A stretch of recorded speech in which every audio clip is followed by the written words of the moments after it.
seorang miliarder yang memiliki segalanya: uang, kekuasaan, reputasi. Tetapi hidup seperti bayangan di dalam rumahnya sendiri. Lalu suatu hari ia memutuskan untuk melakukan hal yang aneh, berpura-pura tidur untuk menguji asisten rumah tangga barunya. Di atas meja ada uang tunai, dokumen rahasia, bahkan berangkas yang tidak terkunci. Sebuah ujian yang sempurna dan ia yakin hasilnya tidak akan berbeda dari orang-orang sebelumnya. Tetapi, apa yang dilakukan gadis itu selanjutnya tidak hanya membuatnya tertegun, tetapi juga membuat seseorang yang telah mati jiwanya selama 3 tahun mulai hidup kembali. Ini bukan hanya cerita tentang sebuah ujian, melainkan cerita tentang bagaimana sebuah tindakan kecil dapat mengubah seluruh kehidupan. Pagi yang kelabu di Jakarta saat hujan pertama musim ini turun membasahi kota seperti kebiasaan yang familiar. Dari lantai teratas sebuah gedung pencakar langit di pusat kota, Banyu berdiri termangu di depan jendela. Tangannya memegang secangkir kopi yang sudah dingin entah sejak kapan. Ia menatap arus lalu lintas di bawah, tetapi matanya kosong, seolah menembus segalanya. 3 tahun yang lalu, nama Banyu Adiwijaya sering muncul di berbagai media sebagai otak di balik serangkaian proyek properti raksasa.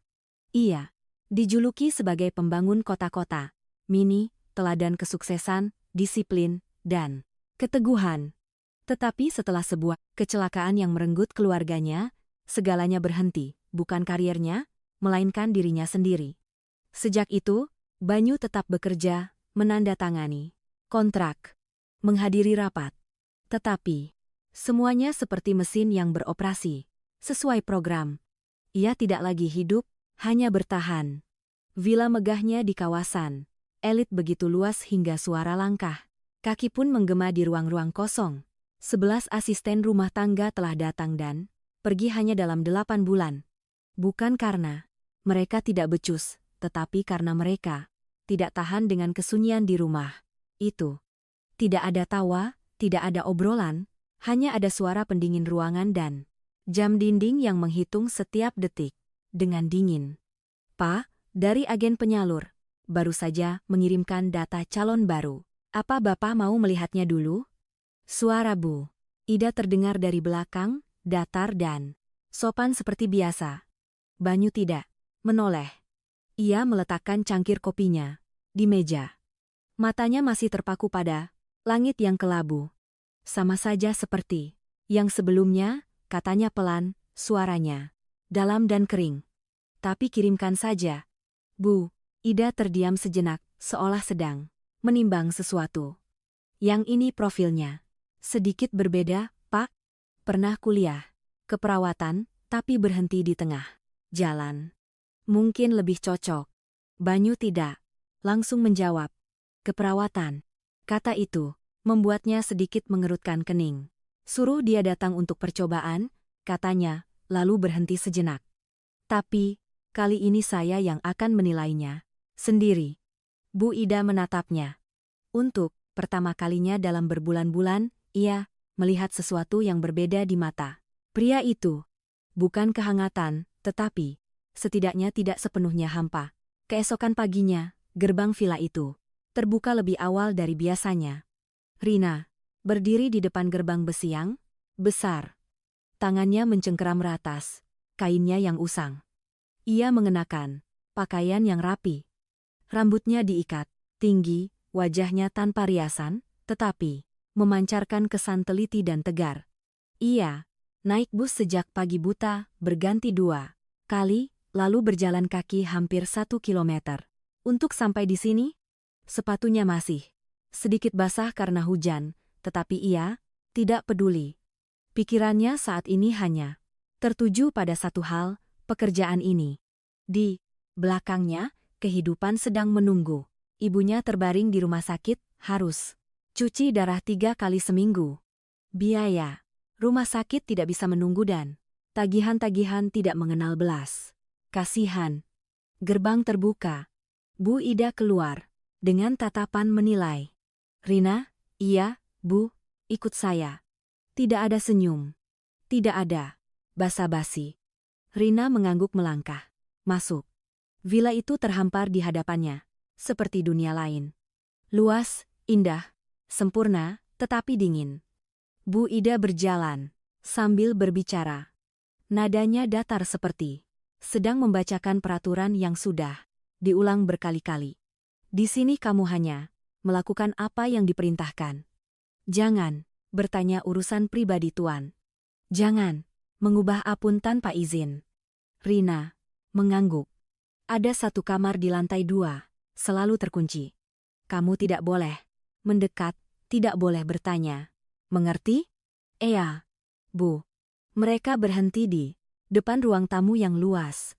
Cahaya matahari masuk dari jendela-jendela kaca, tetapi tidak membuat ruangan itu terasa lebih hangat. Kamu mulai hari ini. Kalau kerjamu bagus, kontrak akan diperpanjang melalui agen. Rina meremas. Tangannya pelan. Itu artinya asuransi. Artinya ibunya bisa dirawat lebih baik. Iya, Bu. Saya mengerti. Bu Ida menatapnya sekali lagi. Kali ini lebih lama. Di sini tidak kurang uang, katanya. Perlahan. Hanya kurang orang yang mau tinggal cukup lama. Rina tidak menjawab, tetapi di dalam hatinya sebuah pikiran melintas. Aku tidak akan pergi. Di tempat lain di rumah itu, Banyu sedang duduk di sofa di ruang kerjanya. Di hadapannya ada setumpuk berkas yang terbuka. Ponsel diletakkan di sampingnya. Dompetnya ditaruh terbuka di atas meja. Ia melihat jam tangannya. 0:99 and 15 tepat waktu, gumamnya. Ia memejamkan mata, mengatur napasnya, lalu mengendurkan tubuhnya seolah-olah sudah tertidur. Ini bukan pertama kalinya ia melakukan ini. 11 orang sebelumnya, masing-masing bereaksi berbeda. Ada yang melirik sekeliling, lalu cepat-cepat pergi. Ada yang tidak bisa menahan diri untuk membuka dompetnya. Meskipun hanya untuk melihat, ada yang lebih hati-hati, tetapi matanya tetap menunjukkan rasa ingin tahu. Banyu tidak butuh bukti. Ia hanya butuh melihat tatapan mata. Ia sudah terbiasa melihat manusia berubah saat mereka berpikir tidak ada yang sedang mengawasi. Pintu ruangan terbuka, sangat pelan. Rina masuk, tangannya membawa lap dan seber kecil air. Ia berhenti begitu melihat Banyu di sofa.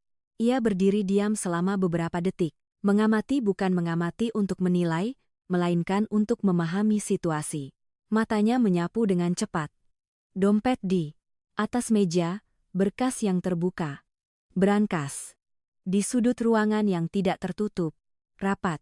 Lalu ia menarik napas pelan, seolah telah mengambil sebuah keputusan. Ia melangkah masuk, menutup pintu dengan lembut di belakangnya. Tidak ada suara berlebih. Banyu dengan mata terpejam, merasakan setiap gerakan di dalam ruangan. Ia menunggu. Rina meletakkan embernya, mulai memunguti kertas-kertas yang jatuh di lantai, menatanya kembali dengan rapi di atas meja. Ia tidak membaca isinya, hanya membaliknya dan menyimpannya sesuai urutan. Ia melihat dompet itu sejenak, lalu berpaling. Tanpa ragu, tanpa rasa ingin tahu, tidak. Ada satu gerakan yang tidak perlu. Banyu merasakannya. Ia sudah terbiasa dengan tatapan yang berbeda, tatapan yang berhenti lebih lama. Tatapan yang menimbang-nimbang, tatapan yang sekadar ingin tahu.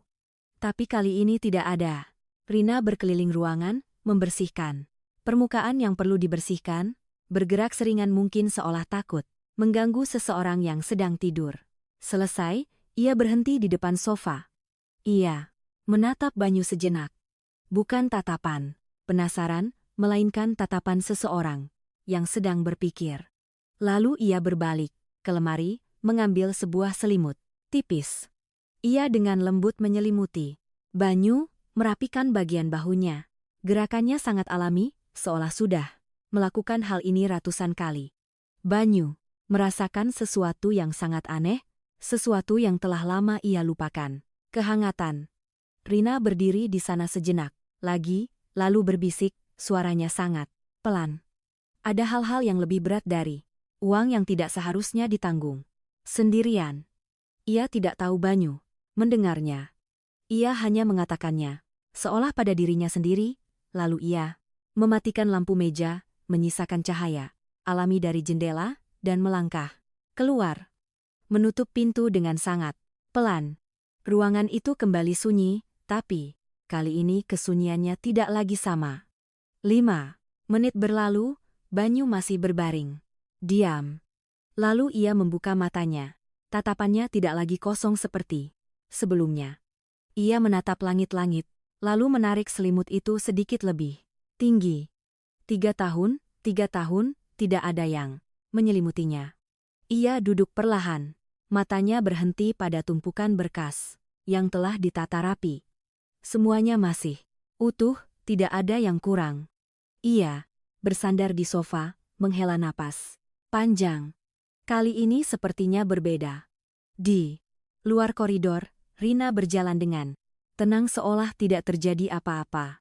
Ia tidak tahu bahwa di dalam ruangan di balik pintu itu, sesuatu telah mulai berubah. Dan ia juga tidak tahu bahwa ujian yang baru saja ia lewati bukan hanya sebuah tes, melainkan titik awal dari sebuah cerita yang bahkan dirinya sendiri belum bisa bayangkan. Di dalam ruangan, Banyu menatap ke arah pintu yang baru saja tertutup. Sorot matanya dalam, tapi kali ini bukan karena kehampaan, melainkan karena untuk pertama kalinya setelah sekian lama, ia mulai memikirkan orang lain dan ia bertanya pada dirinya sendiri. Nyaris berbisiu, siapa sebenarnya gadis itu? Pagi di desa selalu dimulai lebih awal dari kota. Saat sinar matahari pertama belum sempat menyentuh permukaan sungai, Rina sudah terbangun. Rumah kecilnya terletak di dalam sebuah gang. Atap seng, tuanya berbunyi setiap kali ada angin. Segalanya di sini sederhana, familiar, dan telah melekat padanya selama 23 tahun hidupnya. Rina duduk menatap keranjang di sebelahnya. Ibunya masih tertidur, wajahnya tirus, kulitnya pucat karena penyakit yang berkepanjangan. Mesin dialisis di samping tempat tidur mengeluarkan suara teratur. Suara yang telah menjadi bagian tak terpisahkan dari hidup mereka selama 2 tahun terakhir. Ia turun dari ranjang dengan sangat pelan, takut membangunkan ibunya. Di dapur kecil, Rina mulai menyiapkan sarapan. Hanya bubur encer dan sedikit sayuran, tetapi ia melakukannya dengan sangat hati-hati. Seolah itu adalah hidangan paling istimewa. Suara batuk pelan terdengar dari dalam kamar. Rina bergegas kembali. Ibu sudah bangun. Ibunya mengangguk pelan, suaranya lemah. Jam berapa, Nduk? Masih pagi, Bu. Tidur. Lagi saja. Tidak bisa. Hari ini kan jadwal ke rumah sakit. Rina terdiam sejenak. Ia tahu jadwal cuci darah tidak bisa diubah, tetapi setiap kali mendengarnya, hatinya terasa sedikit lebih berat. Sudah, Rina siapkan, Bu. Nanti kita berangkat. Ibunya menatapnya, sorot matanya campuran antara kasih sayang dan kekhawatiran. Pekerjaanmu yang kemarin bagaimana? Rina tidak langsung menjawab. Ia memberikan semangkuk bubur pada ibunya. Menunggu ibunya makan beberapa suap, baru kemudian berkata, Rina diterima, Bu. Hening sejenak. Di mana? Di Jakarta. Di rumah seorang pengusaha properti, ibunya sedikit mengerutkan kening. Jauh sekali. Iya, Bu. Tapi, gajinya besar. Ada kontrak lewat agen, ada asuransi juga. Mendengar itu, ibunya tidak bertanya apa-apa lagi. Iya, mengerti. Dalam keadaan seperti ini, pilihan tidak banyak. Kalau kamu pergi, ibu di rumah sendirian. Rina memegang tangan ibunya. Rina sudah minta tolong. Tante Bu, nanti setiap beberapa hari, Rina akan pulang. Lagi pula kalau sudah stabil, Rina akan cari cara supaya ibu bisa ikut ke sana. Ibunya menggeleng pelan. Jakarta itu mahal, Enduk. Kamu bisa mengurus dirimu sendiri saja sudah. Bagus. Rina tidak berkata apa-apa lagi. Ia tidak mau berdebat, tetapi di dalam hatinya ia sudah bertekad. Sore itu, setelah mengantar ibunya pulang, Rina mulai mengemasi barang-barangnya. Tidak banyak, hanya beberapa setel pakaian, beberapa buku lama, dan sebuah buku catatan kecil yang pinggirannya sudah usang. Buku catatan itu adalah peninggalan dari masa-masa kuliah. Keperawatannya, catatan-catatan, resep, hal-hal yang pernah ia pikir akan ia gunakan seumur hidupnya. Ia membuka satu halaman, melihat tulisan tangannya sendiri dari 3 tahun yang lalu. Merawat bukan hanya soal keterampilan, tetapi soal pemahaman. Rina tersenyum tipis, lalu menutupnya. Keesokan paginya, ia naik bus menuju Jakarta. Bus yang ramai dan berisik, tetapi ia tidak peduli. Ia menatap keluar jendela, melihat sawah-sawah yang perlahan mundur, digantikan oleh gedung-gedung, jalanan yang padat, dan arus manusia yang tergesa-gesa.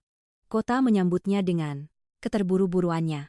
Hari pertama di Villa Rina nyaris tidak punya waktu untuk berpikir. Bu Ida memberinya daftar pekerjaan yang rinci. Setiap area, setiap barang, setiap permintaan spesifik. Tidak ada ruang untuk kesalahan. Mulai dari area timur, ruang tamu, koridor, lalu ruang makan. Baik, Bu. Tidak perlu masuk ke ruang kerja Tuan hari ini. Baik, Bu. Dan ingat, semua barang harus tetap di posisinya semula. Baik, Bu. Rina bekerja seperti yang biasa ia lakukan. Hati-hati, teliti, tidak terburu-buru. Ia tidak hanya membersihkan, tetapi juga mengamati. Bukan untuk ingin tahu, melainkan untuk memahami bagaimana segalanya bekerja di rumah ini.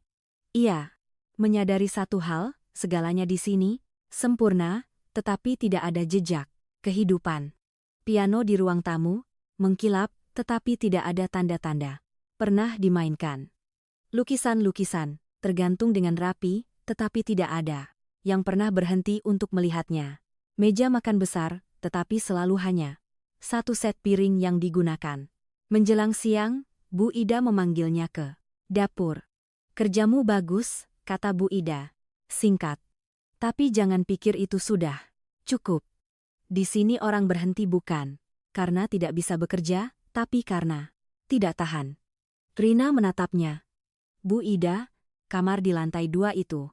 Bu Ida langsung memotong. Jangan bertanya. Suaranya tidak keras, tetapi cukup tegas. Ada hal-hal yang bukan urusan kita, jangan coba-coba untuk mengerti. Rina mengangguk. Baik, Bu. Tapi di dalam hatinya, ia masih mengingatnya.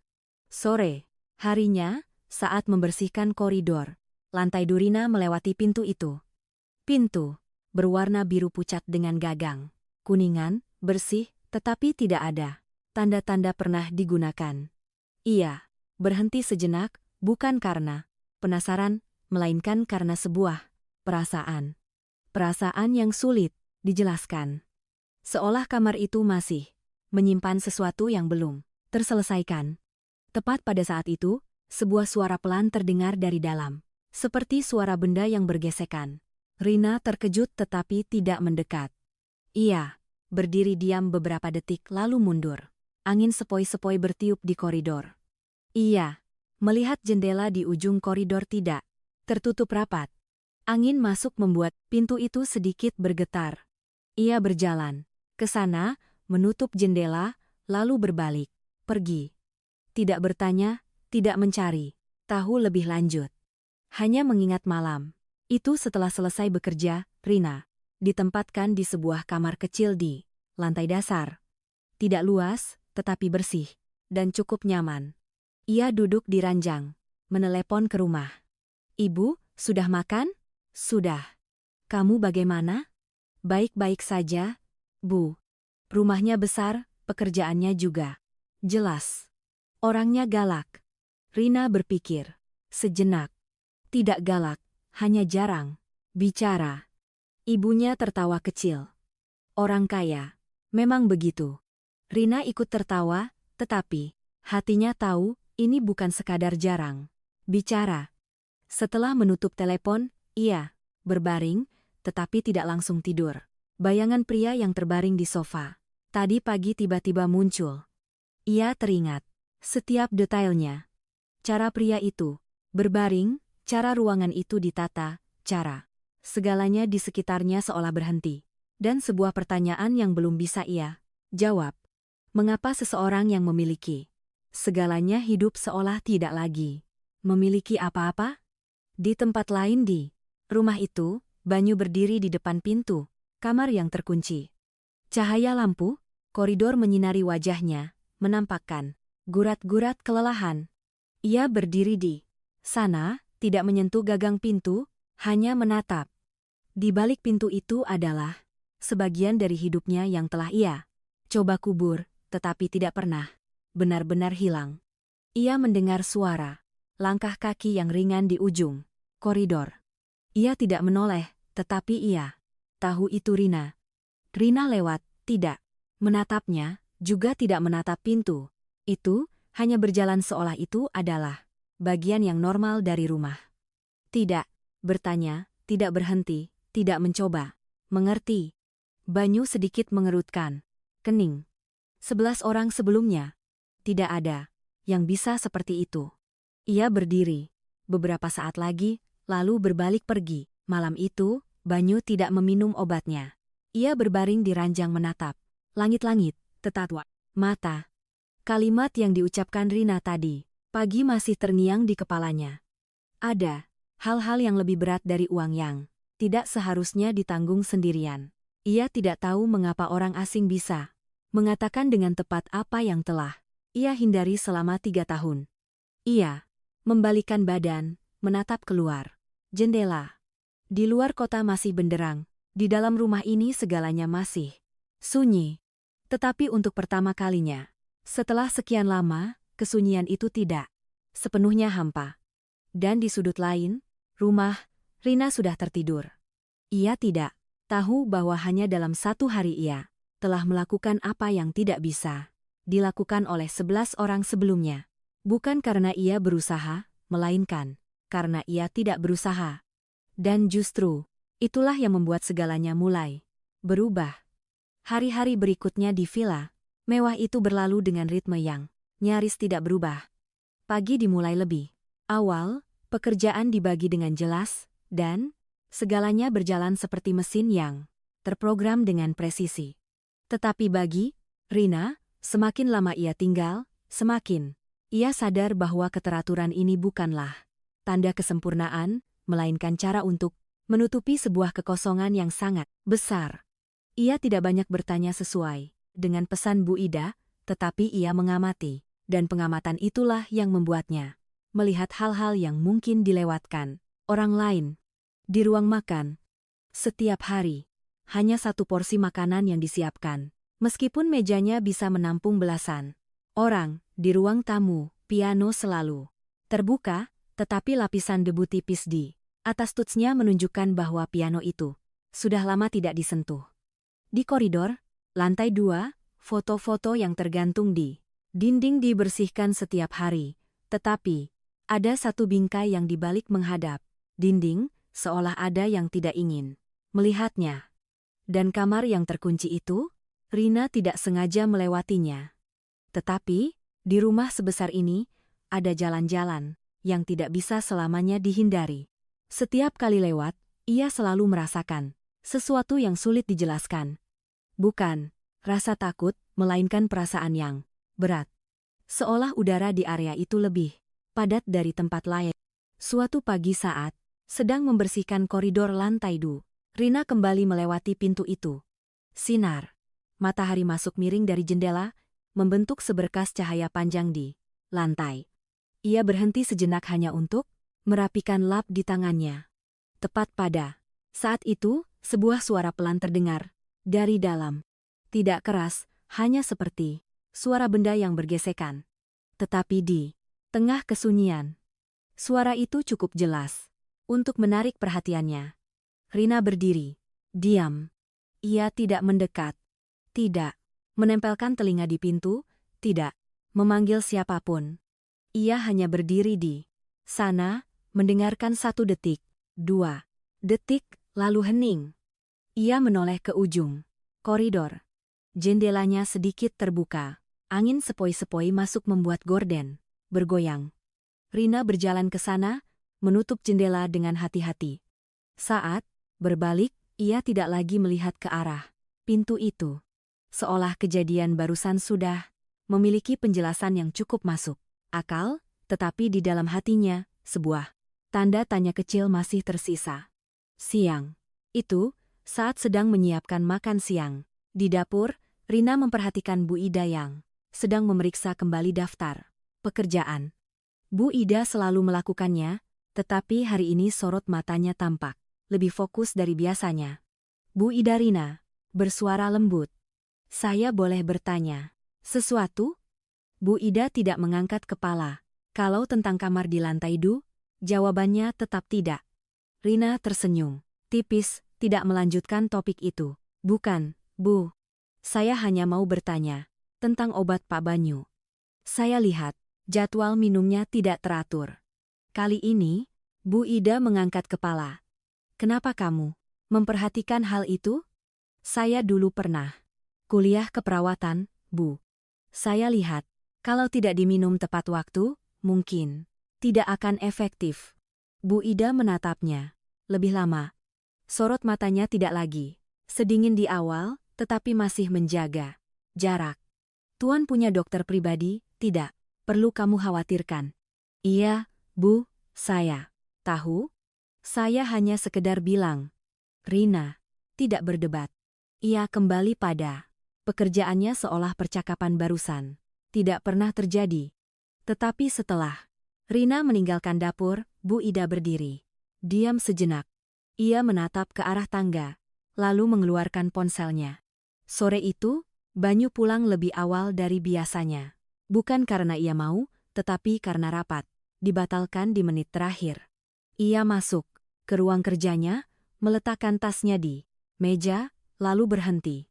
Di atas meja, segalanya tertata lebih rapi dari biasanya. Bukan posisinya yang berubah, melainkan hanya diluruskan. Seolah ada yang meluangkan waktu untuk melakukannya. Dengan hati-hati, ia melihat sekeliling. Ruangan, tidak ada yang hilang, tidak ada yang berantakan, hanya berbeda. Ia mendekati meja, melihat tumpukan berkas. Selembar kertas kecil diletakkan di sampingnya, bukan bagian dari dokumen, melainkan seperti ditambahkan. Ia mengambilnya. Obat tidur sebaiknya tidak diminum setelah pukul 10 malam, jika besok ada jadwal kerja pagi bisa menyebabkan kelelahan berkepanjangan. Tidak ada tanda tangan, tidak ada nama. Tapi ia tahu ia meletakkan kertas itu, sorot matanya dalam. Di luar koridor, Rina sedang membersihkan area tangga. Ia mendengar suara langkah kaki lalu melihat Banyu muncul di ujung koridor. Ini adalah pertama kalinya mereka bertemu langsung di siang hari. Rina berhenti, berdiri tegak, tetapi tidak menatapnya lekat-lekat. Ia hanya menjaga pandangannya pada tingkat yang wajar, cukup untuk menunjukkan rasa hormat, tetapi tidak mengganggu. Banyu juga menatapnya sejenak 2 detik, tidak ada yang berbicara. Lalu ia melanjutkan, langkahnya melewati Rina. Seolah itu adalah hal yang biasa. Tetapi setelah berjalan beberapa langkah, ia berhenti. Kamu yang baru, suaranya dalam, tidak dingin, tetapi juga tidak ramah. Iya, Pak. Saya baru beberapa hari. Kamu pernah belajar keperawatan? Rina sedikit terkejut, tetapi tidak menunjukkannya. Iya, Pak. 3 tahun. Kenapa berhenti? Pertanyaan yang datang cepat tanpa basa-basi. Rina terdiam sejenak lalu menjawab jujur. Karena keluarga Banyu. Tidak bertanya lebih lanjut. Ia mengangguk ringan lalu melanjutkan langkahnya. Percakapan itu berakhir secepat dimulainya. Tetapi bagi Rina itu bukan sekedar tanya jawab biasa. Ia menyadari satu hal. Pria ini tidak peduli pada hal-hal yang tidak perlu. Tetapi ketika ia bertanya itu karena ia sudah mengamati sebelumnya. Malam itu, Rina duduk di kamarnya, membuka buku catatan lamanya. Ia membalik ke halaman kosong, lalu menulis beberapa baris. Orang yang sakit tidak selalu ingin disembuhkan. Terkadang mereka hanya butuh sebuah alasan untuk memulai kembali. Ia berhenti, menatap tulisan itu sejenak, lalu menutup bukunya. Di lantai 2, Banyu berdiri di depan pintu yang terkunci. Cahaya lampu kuning menyinari gagang pintu kuningan, membuatnya berkilauan di dalam gelap. Ia mengulurkan tangannya lalu berhenti. Bukan pertama kalinya, tetapi kali ini, rasanya berbeda. Bukan lagi sekadar penghindaran, melainkan keraguan. Ia berbalik berjalan ke kamarnya. Malam itu, ia tidak langsung meminum obatnya. Ia duduk di ranjang menatap kertas yang ditinggalkan Rina. Bukan karena isinya, melainkan karena cara penulisannya. Tidak memaksa, tidak memerintah. Hanya sebuah saran. Ia meletakkan kertas itu, berbaring, dan memejamkan mata. Tidurnya tidak datang langsung, tetapi juga tidak sepenuhnya hilang. Di lantai dasar, Rina berbaring, matanya terbuka. Ia tidak lagi memikirkan kamar yang terkunci itu. Bukan karena tidak penasaran, melainkan karena ia mengerti ada pintu-pintu yang tidak bisa dibuka dengan tangan. Dan terkadang orang di dalamnya harus membukanya sendiri terlebih dahulu. Ia membalikkan badan, memejamkan mata. Di luar kota masih benderang. Di dalam, rumah kesunyian masih menyelimuti. Tetapi kali ini di dalam kesunyian itu, ada sebuah perubahan yang sangat kecil, dan kedua orang di lantai yang berbeda. Di rumah itu, keduanya bisa merasakannya, meskipun belum ada yang mengucapkannya. Sore itu, villa terasa lebih sunyi dari biasanya. Tidak ada jadwal rapat, tidak ada panggilan telepon yang mendesak, dan Banyu pulang lebih awal. Sebuah hal yang langka. Tapi alih-alih naik ke kamarnya untuk beristirahat, ia langsung menuju ruang kerja, menutup pintu dan berdiri. Diam cukup lama. Ia melihat sekeliling ruangan, seolah sedang mengevaluasi kembali setiap detailnya. Semuanya masih sama. Meja kerja kayu berwarna gelap, kursi kulit yang tertata rapi, lemari, arsip yang tertutup rapat, dan sudut ruangan tempat berangkas berada. Tapi, sejak beberapa hari ini, ada sesuatu yang berubah. Tidak jelas, tidak besar, tapi cukup untuk ia sadari. Tidak ada lagi hawa dingin yang mutlak. Ia melangkah ke meja, meletakkan setumpuk dokumen, sengaja membiarkan beberapa lembar menjuntai di tepi meja. Dompetnya diletakkan terbuka, tidak ditutup rapat. Brankas di sudut ruangan dibuka sedikit, seolah baru saja digunakan dan belum sempat ditutup kembali. Ia melakukan semua itu dengan sengaja, bukan karena ia curiga, melainkan karena ia ingin tahu. Setelah itu, ia duduk di sofa, bersandar, dan memejamkan mata. Napasnya perlahan menjadi teratur, seperti orang yang kelelahan dan tertidur. Ia tidak tidur. Ia menunggu. Di luar koridor, Rina sedang menyelesaikan pekerjaan terakhirnya hari itu. Ia memeriksa kembali daftar tugasnya, menandai yang sudah selesai, lalu beralih ke ruang kerja Banyu sesuai jadwal. Ia berdiri di depan pintu sejenak, mengetuk pelan, tidak ada jawaban. Ia membuka pintu dan masuk. Seketika ia menyadari Banyu sedang berbaring di sofa. Ia berhenti, bukan karena terkejut, melainkan karena refleks. Matanya dengan cepat menyapu ruangan. Tidak terburu-buru, tetapi cukup untuk memahami situasi. Dia tidur, atau setidaknya terlihat begitu. Ia tidak memanggil, tidak langsung mendekat. Ia berdiri diam selama beberapa detik, mengamati napas Banyu, bukan untuk memeriksa, melainkan untuk memastikan apakah ia perlu membangunkannya atau tidak. Napasnya teratur. Ia berpaling. Pekerjaan tetap harus diselesaikan. Ia meletakkan embernya mulai dari hal yang paling sederhana, memunguti kertas-kertas yang jatuh di lantai, menatanya kembali dengan rapi. Dokumen-dokumen di atas meja ia rapikan agar lurus tanpa mengubah urutannya. Saat tangannya menyentuh selembar kertas dengan angka-angka besar, ia tidak membaca, tidak melirik, hanya membaliknya dan meletakkannya kembali. Dompet yang tergeletak di dekat tepi meja terbuka, dengan beberapa lembar uang terlihat. Ia melihatnya sejenak lalu berpaling tanpa ragu, tanpa rasa ingin tahu. Sebuah keputusan yang sangat cepat dan tegas. Di sofa, Banyu bisa merasakan dengan jelas setiap gerakan di dalam ruangan. Ia pernah menyaksikan berbagai macam reaksi. Ada yang hanya butuh satu lirikan untuk menunjukkan sifat aslinya. Ada yang mencoba berpura-pura tidak peduli, tetapi matanya mengkhianati mereka. Tapi kali ini tidak ada apa-apa. Tidak ada perubahan dalam napas Rina. Tidak ada langkah kaki yang berhenti lebih lama dari yang seharusnya. Tidak ada suara aneh, hanya pekerjaan. Rina bergerak di sekitar ruangan, membersihkan permukaan yang perlu dibersihkan. Ia melakukannya dengan sangat pelan, seolah takut mengganggu orang yang sedang tidur. Saat mendekati sofa, ia berhenti. Bukan karena pekerjaannya, melainkan karena orangnya. Ia menatap Banyu bukan tatapan seorang asisten rumah tangga pada majikannya, melainkan tatapan seseorang yang mencoba mengerti. Ia bisa melihat dengan jelas kelelahan di wajah Banyu.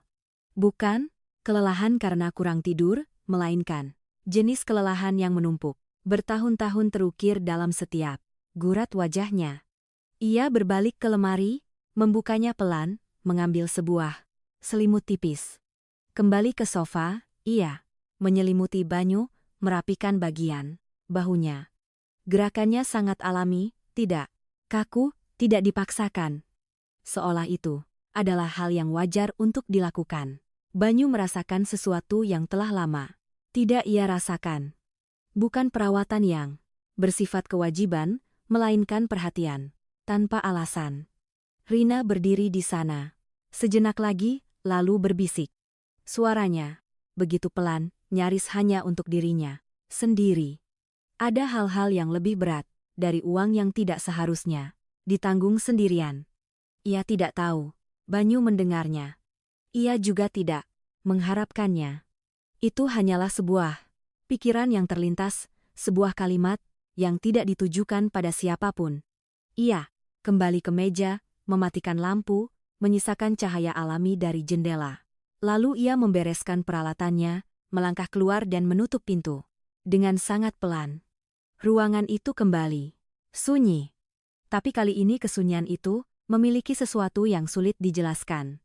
Banyu masih berbaring diam. 1 menit, 2 menit, 5 menit. Lalu ia membuka matanya. Cahaya dari jendela membuat ruangan lebih terang dari biasanya. Ia menatap langit-langit lalu perlahan duduk. Selimut itu masih di bahunya. Ia menariknya pelan, menatapnya sejenak. 3 tahun tidak ada yang melakukan ini untuknya. Bukan karena tidak ada orang, melainkan karena tidak ada yang melakukannya. Dengan cara seperti itu, ia berdiri, melangkah ke meja. Tumpukan berkas tertata rapi. Dompetnya masih di sana, tidak ada yang kurang satu pun. Ia mengambil selembar kertas lalu meletakkannya kembali. Bukan karena isinya, melainkan karena caranya dijaga, tetap utuh. Ia kembali ke sofa dan duduk. Kalimat Rina terngiang di kepalanya. Tidak keras, tidak jelas, tetapi cukup untuk tidak bisa ia abaikan. Ia bersandar, menghela napas panjang. Kali ini berbeda, bukan lagi dugaan, melainkan kesimpulan. Di luar koridor, Rina sedang berjalan menuju kamarnya. Ia tidak menoleh, tidak memeriksa, tidak memikirkan lebih jauh apa yang baru saja terjadi. Baginya, itu hanyalah bagian dari pekerjaan. Tapi, jauh di dalam hatinya, ia tahu ia telah melakukan sesuatu di luar daftar tugasnya. Ia tidak menamainya juga tidak perlu. Malam itu saat Rina turun ke dapur untuk mengambil air, ia melihat Bu Ida berdiri di dekat jendela, menatap keluar. Belum istirahat, Bu? Belum. Kamu sudah selesai? Sudah, Bu. Hening sejenak. Tadi kamu masuk ke ruang kerja. Iya, Bu. Tuan bilang sesuatu? Tidak, Bu. Bu Ida mengangguk pelan lalu berbalik. Menatapnya. Bagaimana menurutmu? Rina. Berpikir sejenak. Beliau tidak sulit. Didekati, Bu. Bu Ida sedikit mengangkat alisnya, lalu hanya tidak ingin didekati. Jawaban itu membuat Bu Ida terdiam sejenak, lalu ia berbalik. Tidurlah, besok masih banyak pekerjaan. Baik, Bu. Rina pergi. Di lantai Dubanyu, berdiri di depan pintu yang terkunci. Cahaya lampu koridor menyinari gagang. Pintunya membuatnya berkilauan di dalam. Gelap. Ia mengulurkan tangannya, menyentuhnya, berhenti, tidak membuka, tetapi juga tidak langsung menarik tangannya kembali. Untuk pertama kalinya, setelah sekian lama, ia tidak langsung berbalik. Ia berdiri di sana, tangannya masih di gagang pintu. Seolah sedang menimbang-nimbang, seolah sedang mencoba, bukan untuk membuka pintu itu, melainkan untuk membuka dirinya sendiri. Setelah beberapa saat, ia melepaskan. Tangannya berbalik. Tetapi langkahnya kali ini tidak lagi seberat sebelumnya. Malam itu, Banyu tidak langsung meminum obatnya. Ia berbaring di ranjang menatap langit-langit. Selimut itu terlipat rapi di sebelahnya.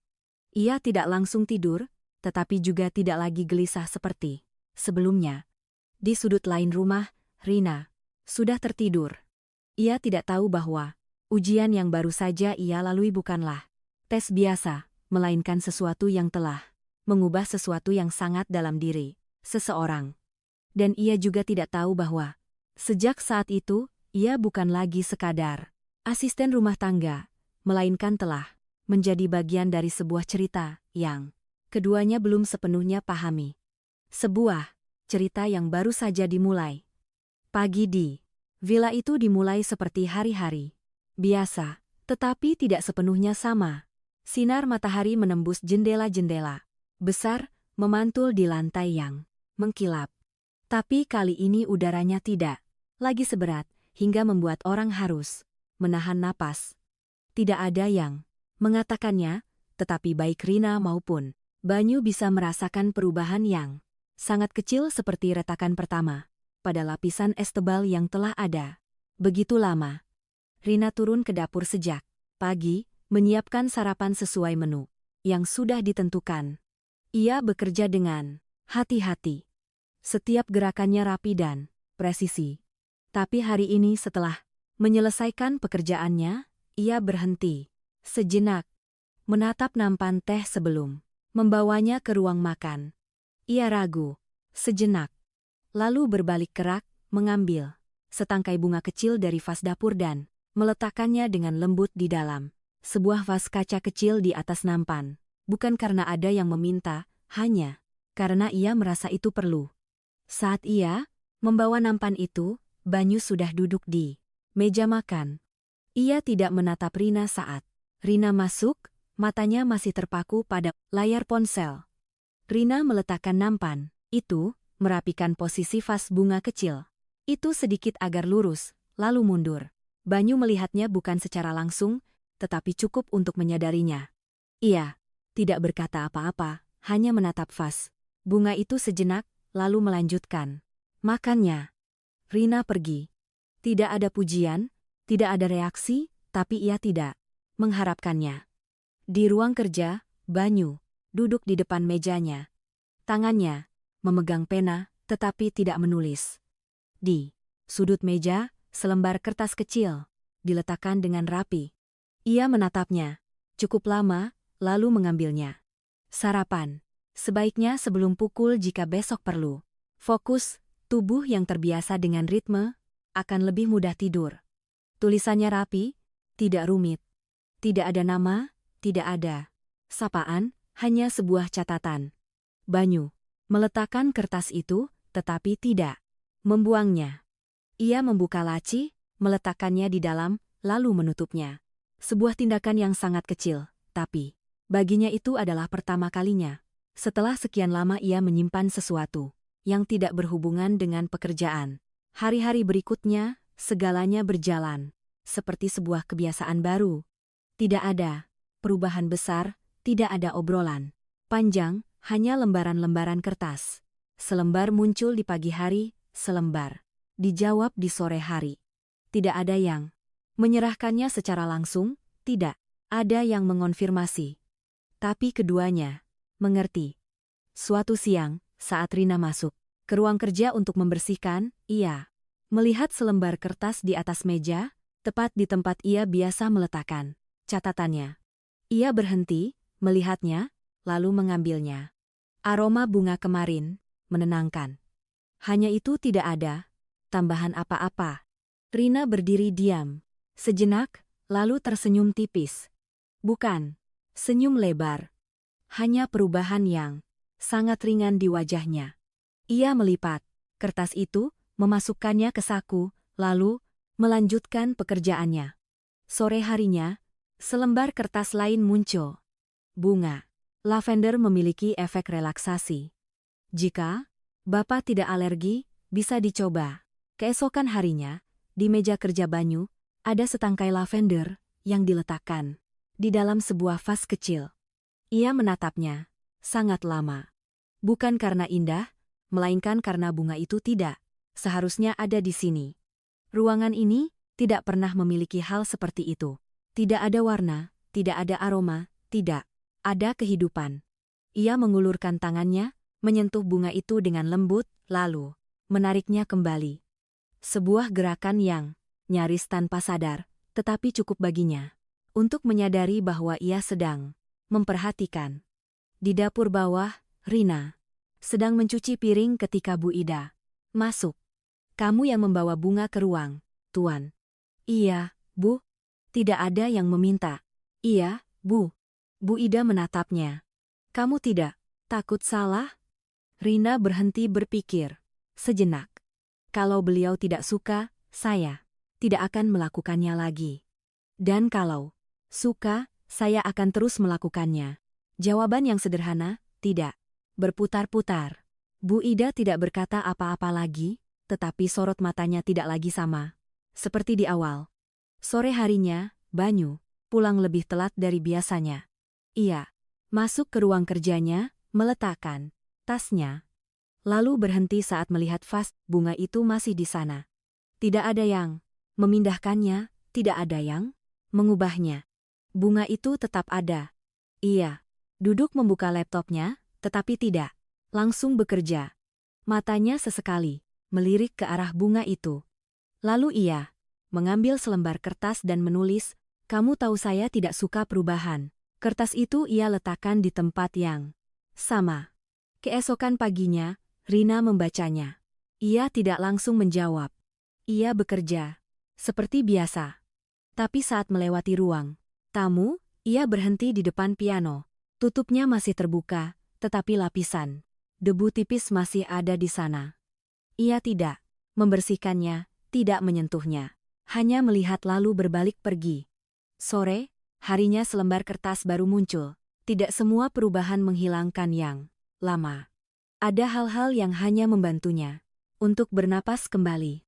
Banyu selesai. Membacanya tidak langsung bereaksi. Ia duduk di sana menatap kertas itu sangat lama. Lalu ia berdiri melangkah keluar dari ruangannya berjalan ke ruang tamu. Piano itu masih di sana seperti setiap hari. Ia berdiri di depannya, tidak duduk, tidak bermain, hanya berdiri. 1 menit, 2 menit, lalu ia mengulurkan tangannya, menyentuh tutup piano itu. Dengan lembut, membukanya sepenuhnya.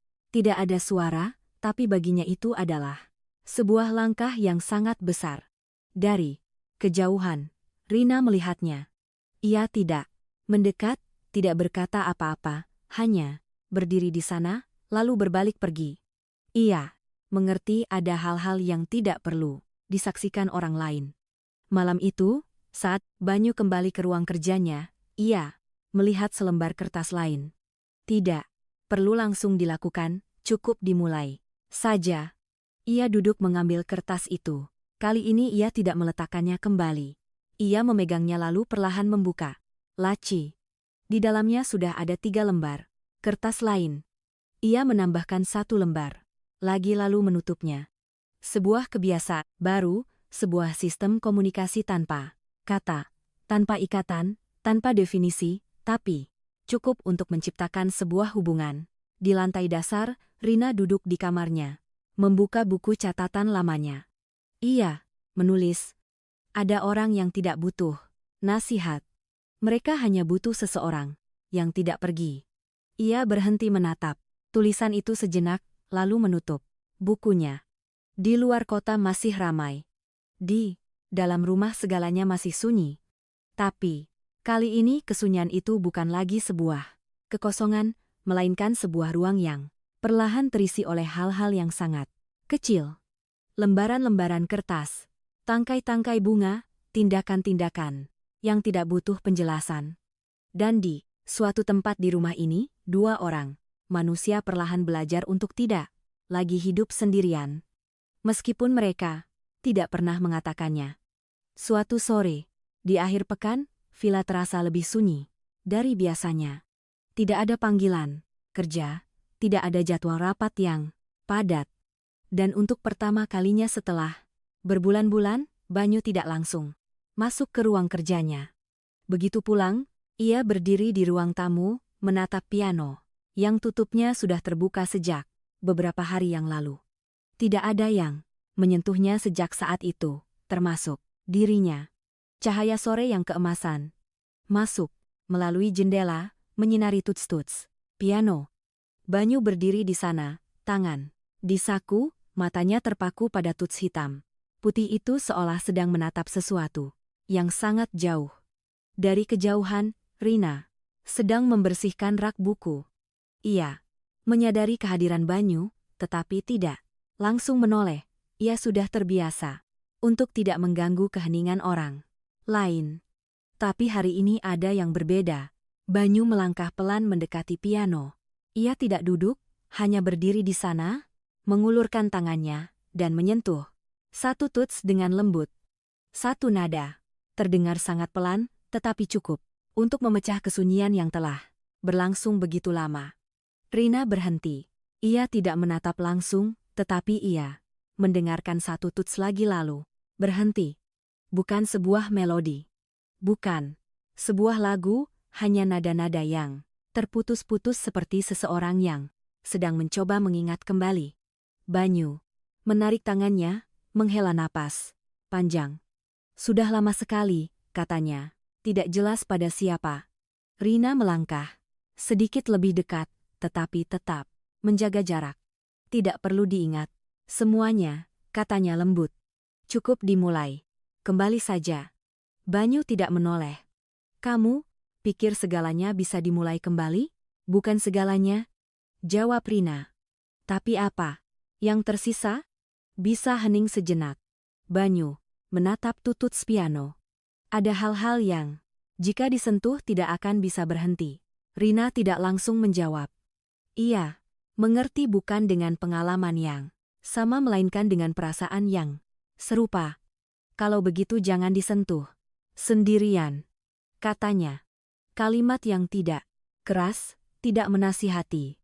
Hanya sebuah saran. Banyu menoleh menatapnya untuk pertama kalinya dengan tatapan yang berbeda, bukan lagi pengamatan, melainkan pertimbangan.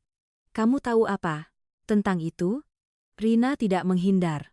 Tidak sama seperti Bapak, tapi saya tahu, rasanya harus meninggalkan sebagian dari hidup yang belum siap kita lepaskan. Banyu menatapnya lebih lama. Apa yang kamu tinggalkan? Rina menarik napas pelan. Kuliah saya hanya itu. Bukan hanya itu, katanya. Itu adalah rencana. Jalan yang sudah saya siapkan, perasaan.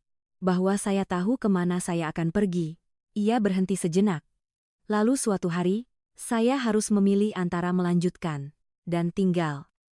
Dan kamu memilih untuk tinggal. Iya, kamu tidak menyesal. Rina terdiam. Pertanyaan itu telah sering ia tanyakan pada dirinya sendiri. Menyesal, katanya jujur.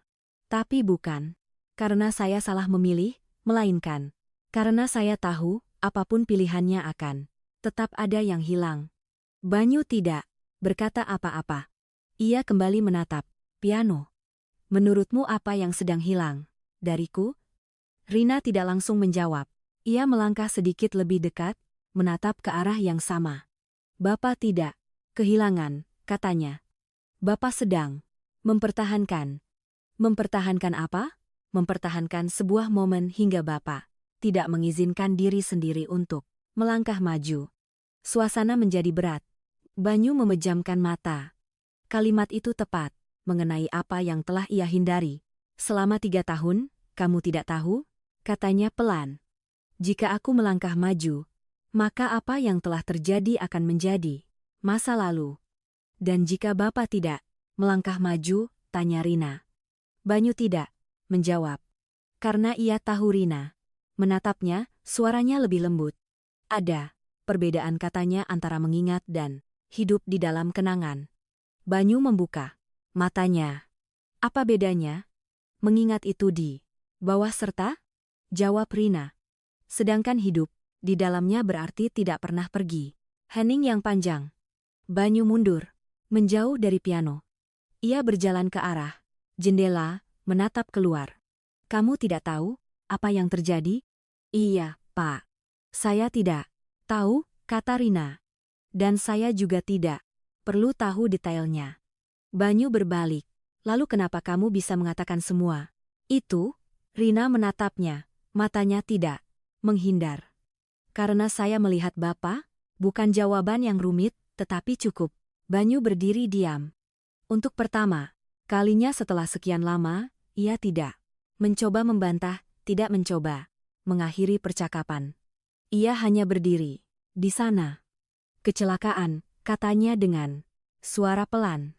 3 tahun yang lalu. Rina tidak berkata apa-apa.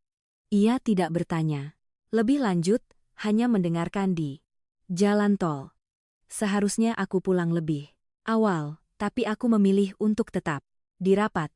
Ia tersenyum tipis, senyum tanpa kegembiraan. Sebuah keputusan yang sangat biasa, tapi cukup untuk mengubah segalanya. Rina meremas tangannya pelan, tetapi tidak menunjukkannya. Setelah itu, aku mencobanya berkali-kali. Lanjut, Banyu di dalam kepalaku, jika aku berbelok lebih cepat. Jika aku menelepon, jika aku, ia berhenti. Tapi tidak ada satuun yang berakhir berbeda. Hening. Rina melangkah lebih dekat. 1 langkah. Tidak menyentuh, hanya berdiri lebih dekat. Ada hal-hal yang tidak bisa diubah, katanya. Tapi cara kita hidup, setelahnya bisa. Banyu menatapnya. Kamu pikir aku sedang hidup? Rina tidak langsung menjawab. Ia menatap lurus ke arah Banyu. Bapak sedang bertahan, katanya. Belum hidup. Kalimat yang tidak enak didengar, tetapi tidak menghakimi. Hanya sebuah fakta. Banyu berbalik, tidak bereaksi, tidak marah, hanya diam. Cukup lama kemudian, ia kembali ke ruang kerjanya. Tanpa kata tambahan, Rina juga tidak menahannya. Ia kembali pada pekerjaannya. Seolah percakapan barusan hanyalah bagian kecil dari hari itu, tapi bagi keduanya itu tidak kecil. Malam itu saat Rina masuk ke ruang kerja, ia melihat selembar kertas di atas meja, bukan di tempat biasa, melainkan di tengah. Ia mengambilnya. Aku masih di sana. Hanya 1 kalimat, tanpa penjelasan, tanpa tambahan. Rina selesai membacanya, meletakkannya kembali. Ia tidak langsung menulis balasan.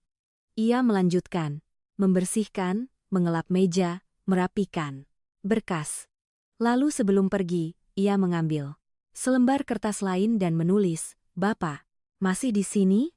Ia meletakkannya di tempat yang sama, lalu melangkah keluar. Malam itu, Banyu duduk di ruang kerjanya. Sangat lama. Ia membaca kembali kertas. Itu berkali-kali. Aku masih di sana. Bapak masih di sini? 2 kalimat pendek, yang saling bertentangan. Ia bersandar di kursinya, memejamkan mata. Untuk pertama kalinya ia tidak mencoba lari dari pikiran itu. Ia membiarkannya ada, tidak melawan, tidak mendorongnya pergi, hanya menerima bahwa pikiran itu ada. Di lantai bawah, Rina berbaring, matanya terbuka. Ia tidak yakin apakah yang ia katakan benar, tidak yakin apakah yang ia lakukan benar. Tapi ia tahu satu hal, hari ini Banyu telah berbicara bukan melalui kertas. Bukan secara tidak langsung, melainkan secara langsung. Dan itu adalah langkah pertama. Di luar kota, masih benderang. Di dalam rumah, kesunyian masih ada. Tapi kali ini, kesunyian itu bukan lagi sebuah dinding, melainkan sebuah ruang di mana dua orang manusia mulai saling memahami sedikit lebih baik. Dan di suatu tempat di dalam kesunyian itu, sesuatu telah berubah. Tidak besar, tetapi cukup untuk tidak bisa kembali seperti semula. Perubahan di villa itu tidak terjadi secara tiba-tiba, tetapi cukup jelas bagi siapapun yang jeli untuk melihatnya. Sarapan mulai disantap lebih tepat waktu. Piano tidak lagi sepenuhnya tertutup debu. Dan yang terpenting, Banyu tidak lagi meninggalkan rumah dengan wajah hampa seperti sebelumnya. Ia masih irit bicara, masih menjaga jarak, tetapi dalam setiap tindakan kecilnya, ada tanda-tanda seseorang yang perlahan kembali ke kehidupannya. Dan perubahan itulah yang tidak semua orang ingin lihat. Sore itu saat Banyu baru saja menyelesaikan rapat di kantor perusahaannya, sekretarisnya masuk. "Pak Banyu, Ibu Diana menunggu di ruang rapat kecil. Katanya ada urusan penting." Banyu tidak langsung mengangkat kepala. Ia menyelesaikan membaca dokumen di hadapannya baru kemudian menutupnya. Tidak ada janji. "Iya, Pak. Sudah saya sampaikan." Tapi katanya ini menyangkut proyek di BSD. Banyu berdiri. Ia tahu betul, Diana bukan tipe orang yang datang hanya untuk urusan penting biasa. Diana adalah rekan bisnis, tetapi juga seseorang yang selalu mencoba untuk masuk lebih dalam kendali perusahaan. Wanita itu cerdas, tajam, dan tidak pernah melakukan apapun tanpa tujuan. Saat Banyu masuk ke ruang rapat, Diana sudah duduk di sana. Tangannya memegang cangkir kopi, matanya menyapu. Banyu seolah sedang menilai. "Akhirnya bisa bertemu juga denganmu," katanya. Nadanya ringan tetapi menyindir. "Belakangan ini kamu lebih sulit ditemui." "Pekerjaan," jawab Banyu singkat. Diana tersenyum, tetapi tidak bertanya lebih lanjut tentang proyek. Ia meletakkan cangkir kopinya. "Kudengar kamu lebih sering pulang cepat sekarang." Banyu tidak bereaksi. "Sepertinya kehidupan pribadimu sedang berubah." "Apa kamu datang ke sini untuk membicarakan itu?" "Aku datang untuk mengerti," kata Diana. "Mengerti apa?" "Mengerti apa yang bisa membuat seseorang sepertimu mengubah kebiasaannya?" Banyu menatapnya. Sorot matanya tidak dingin, tetapi cukup untuk menciptakan jarak. "Bukan urusanmu." Diana tidak terpengaruh. Ia mencondongkan tubuhnya ke depan. "Apa ini?" Karena seorang asisten rumah tangga baru, suasana di ruangan itu menjadi tegang. Banyu tidak langsung menjawab, tetapi keheningannya sudah menjadi jawaban. Diana tersenyum. "Kali ini lebih jelas. Tebakanku benar." "Ya, sebaiknya kamu fokus pada pekerjaanmu," kata Banyu. Suaranya lebih dalam. "Aku selalu begitu," balas Diana. "Tapi saat aku melihat ada faktor yang bisa memengaruhi keputusanmu, aku tidak bisa mengabaikannya." "Kamu terlalu melebih-lebihkan perannya, atau kamu yang meremehkannya?" Hening sejenak. Diana berdiri mengambil tasnya. "Aku hanya mau mengingatkanmu satu hal," katanya. "Orang-orang di posisimu tidak seharusnya membiarkan emosi masuk ke dalam pekerjaan, terutama dari orang-orang yang tidak selevel." Banyu tidak menjawab. Ia hanya menatapnya. Dan tatapan itu cukup bagi Diana untuk mengerti bahwa percakapan telah selesai. Ia berbalik, tetapi sebelum melangkah keluar, ia berhenti. "Kamu tahu," katanya tanpa menoleh. "Orang-orang seperti dia biasanya tidak sesederhana kelihatannya." Pintu tertutup. Banyu berdiri diam. Bukan karena kata-kata Diana, melainkan karena ia tahu wanita Itu tidak akan berhenti di situ. Di tempat lain di kota, Diana duduk di dalam mobilnya. Ponsel menempel di telinga. Aku butuh informasi tentang seseorang, katanya. Namanya Rina, bekerja di rumah pribadi Banyu Adi Wijaya. Di seberang sana menjawab, ada yang istimewa. Diana menatap keluar jendela, matanya menajam. Aku mau tahu siapa dia, dari mana asalnya dan apa kelemahannya. Hening sejenak. Sedetail mungkin, ia menutup telepon, bersandar. Di kursinya, di kepalanya, segalanya mulai tersusun. Seorang asisten rumah tangga biasa tidak mungkin bisa menciptakan perubahan seperti itu. Entah dia beruntung atau dia tahu apa yang sedang ia lakukan. Dan Diana tidak suka pada variabel yang tidak bisa ia kendalikan. Di villa, Rina tidak tahu apa-apa tentang apa yang sedang terjadi di luar. Ia tetap bekerja seperti biasa. Sore harinya saat sedang membersihkan ruang tamu, ia melihat Banyu duduk di meja makan. Tidak ada dokumen, tidak ada ponsel, hanya duduk di sana. Pemandangan yang langka. Rina tidak mendekat, hanya melanjutkan pekerjaannya. Beberapa saat kemudian, Banyu bersuara. Rina, Rina. Berhenti menoleh ke arahnya. Iya, Pak. Sebelumnya kamu kerja di mana? Saya pernah bekerja di sebuah klinik kecil, Pak. Setelah itu berhenti. Belum pernah bekerja di rumah pribadi. Jadi ini pertama kalinya? Iya, Pak. Banyu mengangguk ringan. Apa kamu merasa kesulitan? Rina berpikir sejenak. Tidak sulit, Pak. Hanya berbeda. Berbeda. Bagaimana? Di sini lebih sunyi, katanya. Dan harus lebih peka. Peka pada apa? Pada hal-hal yang tidak diucapkan. Banyu menatapnya sekali lagi. Jawabannya tidak. Seperti yang biasa ia dengar. Kamu tidak merasa tidak nyaman? Tidak, Pak. Kenapa? Rina menatapnya, sorot matanya tenang. Karena saya datang ke sini bukan untuk mencari kenyamanan. Sebuah jawaban yang sangat sederhana, tetapi cukup bagi tidak bertanya lebih lanjut. Rina kembali pada pekerjaannya, seolah percakapan barusan hanyalah bagian kecil. Tapi bagi Banyu itu tidak kecil. Dari kejauhan, Bu Ida berdiri di koridor, menatap ke bawah. Ia tidak mendengar seluruh percakapan, tetapi cukup untuk menyadari satu hal. Tuannya sedang berbicara bukan melalui kertas, bukan secara tidak langsung, melainkan secara langsung. Sesuatu yang sebelumnya nyaris tidak pernah terjadi. Malam itu, saat Rina masuk ke ruang kerja, ia melihat selembar kertas baru. Aku tidak yakin apa yang lakukan ini benar. Ia membacanya lalu meletakkannya kembali.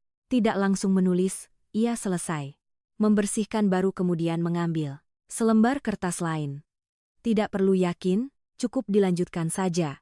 Ia meletakkannya, lalu pergi. Di lantai 2, Banyu berdiri di depan pintu yang terkunci seperti setiap hari. Tapi hari ini ia berdiri lebih lama. Tangannya menyentuh gagang pintu. Tidak gemetar, tidak langsung ditarik. Ia memejamkan mata, menarik napas, lalu masih belum membuka.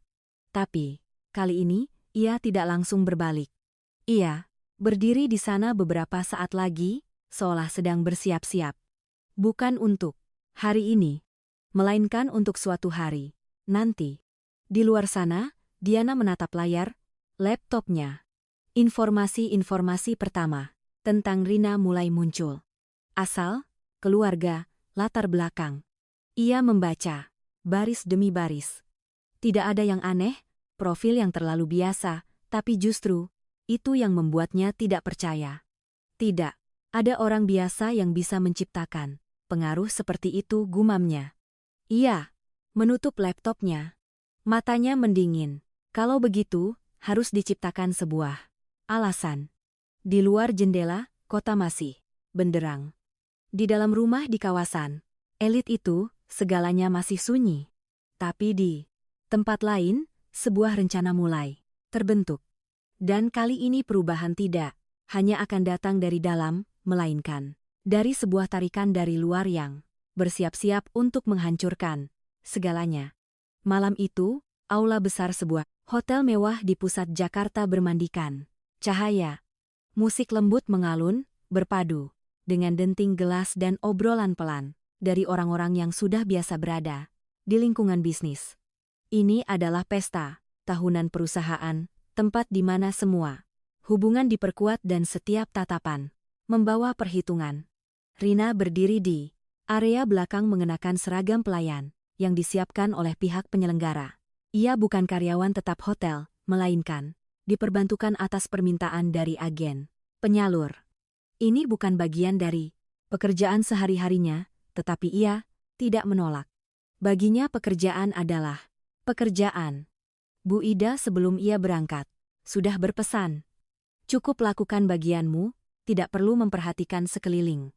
Rina mengangguk, tapi sejak melangkah masuk ke aula, ia bisa merasakan tatapan banyak orang. Bukan semua, tetapi cukup untuk menyadari perbedaan. Orang-orang berjas, bergaun malam, dan seseorang berseragam pelayan sepertinya.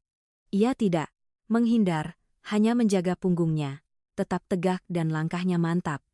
Di depan, Banyu sedang berbicara dengan sekelompok rekan bisnis.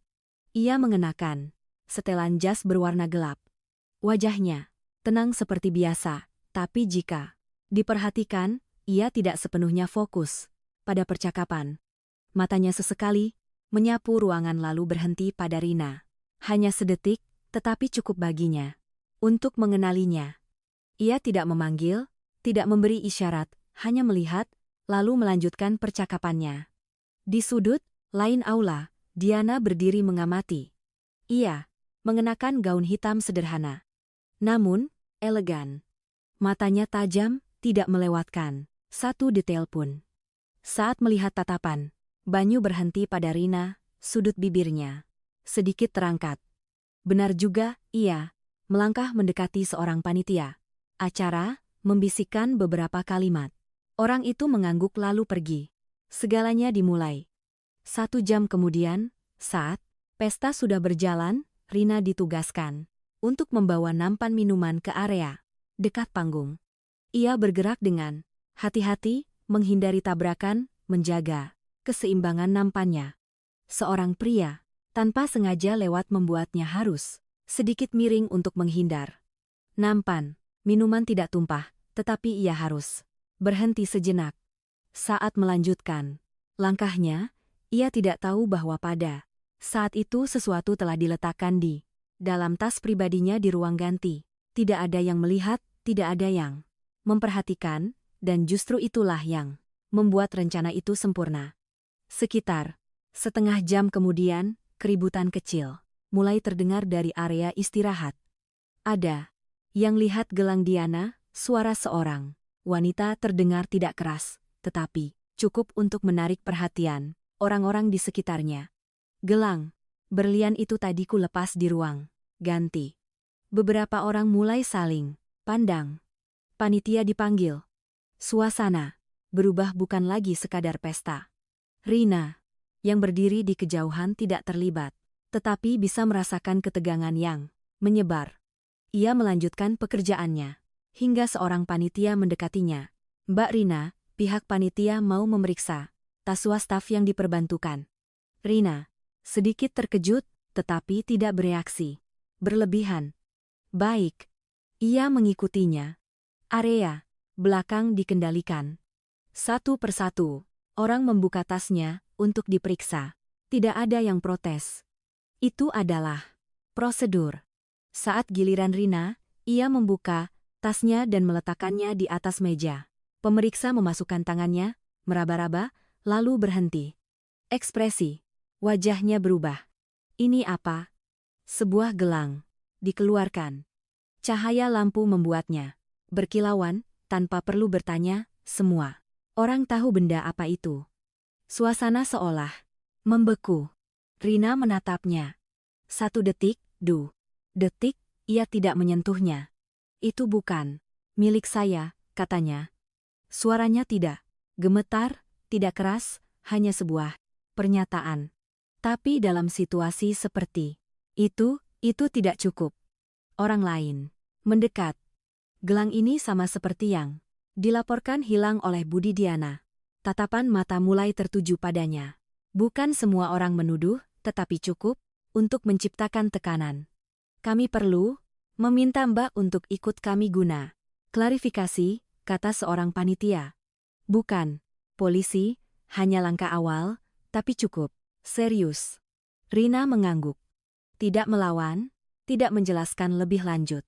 Di luar, informasi mulai menyebar. Bukan dari media, melainkan dari mulut ke mulut. Pesan singkat dan unggahan anonim. Asisten rumah tangga bos besar kepergok. Mencuri di pesta perusahaan. Cukup dengan satu kalimat seperti itu. Banyu diberitahu saat sedang berada di area tamu. Ia selesai mendengarkan. Tidak berkata apa-apa, hanya berdiri dan melangkah keluar. Saat ia tiba di area belakang, Rina sedang berdiri di sana. Tidak menangis, tidak menjelaskan, hanya berdiri seolah sedang menunggu. Banyu menatapnya. Saya tidak tahu, kata Rina. Tapi itu bukan milik saya. Banyu melihat gelang di atas meja lalu kembali menatap Rina. Tidak bertanya lebih, tidak meragukan, hanya berkata, saya tahu. Satu kalimat, tetapi cukup. Rina menatapnya, matanya untuk pertama kalinya menunjukkan gejolak. Bukan karena takut, melainkan karena dipercaya. Tapi ia tidak berkata apa-apa. Lagi. Pihak panitia angkat bicara. Kami akan berkoordinasi untuk mengklarifikasi masalah ini. Untuk sementara kami, perlumba untuk tetap di sini. Banyu mengangguk. Lakukan sesuai prosedur. Ia tidak ikut campur, tidak menekan, tidak melindungi dengan cara yang mudah. Tapi, caranya berdiri di sana sudah cukup. Malam itu, Rina diperbolehkan pulang setelah selesai dimintai keterangan. Tidak ada kesimpulan, tidak ada tuduhan resmi, tapi itu tidak penting. Kabar sudah menyebar. Keesokan paginya, saat Rina keluar dari kamarnya, Bu Ida sudah menunggu. Kamu sudah tahu beritanya? Sudah, Bu. Apa rencanamu? Rina menatapnya. Saya akan berhenti, Bu Ida. Terdiam sejenak. Karena kamu yang melakukannya, bukan, kata Rina. Karena saya tidak mau masalah ini berlarut-larut dan berdampak pada beliau. Kamu pikir dengan pergi masalah akan selesai? Setidaknya tidak akan membuat segalanya lebih buruk. Bu Ida menatapnya untuk pertama kalinya dengan sorot mata yang sulit diartikan. Kamu tidak takut disalahpahami? Takut, kata Rina. Tapi saya lebih takut membuat orang lain terseret. Ia berbalik kembali ke kamarnya untuk mengemasi barang. Tidak banyak, hanya apa yang ia bawa saat datang. Saat ia keluar, Banyu sedang berdiri di ruang tamu. Ia menatap Rina. Mau kemana? Saya mau berhenti, Pak. Tidak boleh. Saya sudah memutuskan. Karena masalah itu. Iya, Pak. Banyu melangkah lebih dekat. Kamu tidak melakukannya? Saya tahu. Lalu kenapa? Rina menatapnya. Karena Bapak harus menyelesaikan masalah ini tanpa ada saya di tengah-tengahnya. Hening sejenak. Kamu bukan kelemahanku, kata Banyu. Tapi, saya bisa menjadi alasan bagi orang lain untuk menyerang Bapak. Balas Rina. Kalimat yang jujur, tidak menghindar. Banyu tidak langsung membantah. Ia menatap Rina sangat lama. Berapa lama kamu akan pergi? Sampai semuanya jelas. Dan jika tidak jelas, saya akan tetap pergi. Banyu meremas tangannya pelan, tetapi tidak menahannya, tidak memaksa, tidak mencegah, hanya berkata, saya akan menemukan kebenarannya. Rina mengangguk. Saya tahu. Ia melangkah ke pintu, tidak menoleh, tidak ragu. Pintu tertutup. Rumah itu kembali sunyi. Tapi, kali ini tidak sama seperti sebelumnya.